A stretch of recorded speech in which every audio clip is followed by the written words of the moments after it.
Iroso tsikelikely amin'ny famodirana ara-dalàna ny taxi moto eo amin'ny sehatra ny fitaterana eto Andrenivohitra ny commune Antananarivo renivohitra.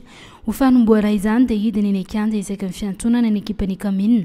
Andray ny anaran'ireo solitena ny mpisehatra amin'ity sehatra sy ity, ilaina amin'ny dingana fanomboana ny famodirana ara-dalàna ny taxi moto amin'ny sehatra ny fitaterana eto Andrenivohitra.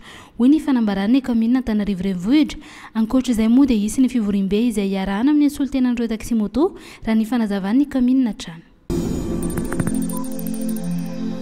Nametraka fitsipidalao vaovao ny banky iraisam-pirenena ho an'ireo orinasa izay mandray anjara amin'ny tsenam-barotra iraisam-pirenena, voakasika amin'izany ny fepetra fanakaramana olona eto an-toerana. Raha ny voalaza dia tsy maintsy manokana farafahakeliny 30 isanjato amin'ny saran'ny asa ho an'ny fanakaramana olona eto an-toerana. Ireo orinasa izay mahazo tsenan'asa izay vatsiny ny banky iraisam-pirenena manomboka amin'ny voalohan'ny volana septambra ho avy izao izany fepetra izany. Tanjon'ity fepetra vaovao ity ny ampiroborobo ny famoronana asa, ny fampivelarana fahaiza-manao ary ny fanamafisana ny toe-karena eto an-toerana, indrindra amin'ireo firenena andalam-pandrosoana.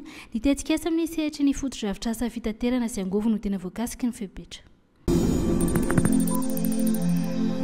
Mpianatra mihoatra ny 4.7 tapitrisa avy amin'ny ambaratonga fanabeazana fototra, mpampianatra miisa 5,000 sy 3 alina sy 1 hetsy ary sekoly ambaratonga fototra miisa 7,000 sy 2 alina manerana Madagasikara no azo tombotsoa mivantana amin'ny tetikasa vaovao talim.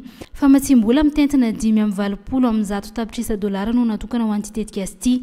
50 amin'ny 100 tapitrisa dolara amin'io no famatsim-bola avy amin'ny banky iraisam-pirenena amin'ny alalan'ny IDA ary ny 5,30 tapitrisa kosa dia avy amin'ny partenariat mondial pour l'éducation, ifantohan'ny tetikasa ny fanatsarana ny tafahaizana mamita ny ambaratonga voalohany sy ny vokatra azo amin'ny fianarana, indrindra noho ny krizy mitoy eo amin'ny fanabeazana. Mamempoana ny famodirana ireo ankizy amin'ny sekolim-panjakana ho an'ireo fianakaviana marefo sy sahirana. Hoy ny nambaran'ny Ministeran'ny Fanabeazam-pirenena, misy ny taratasy tsy maintsy takina amin'izy ireo izay alainy ny nivon'ny fokontany. No mafisany Ministeran'ny Fanabeazam-pirenena fa tsy mandray anjara amin'ny vola natokana ho an'ny mpampianatra framy ireo fianakaviana ireo. Ankoatra izay dia mamempoana ny saran'ny fisoratana anarany any amin'ireo sekolim-panjakana na any amin'ny EPP na CEG na ireo lycée.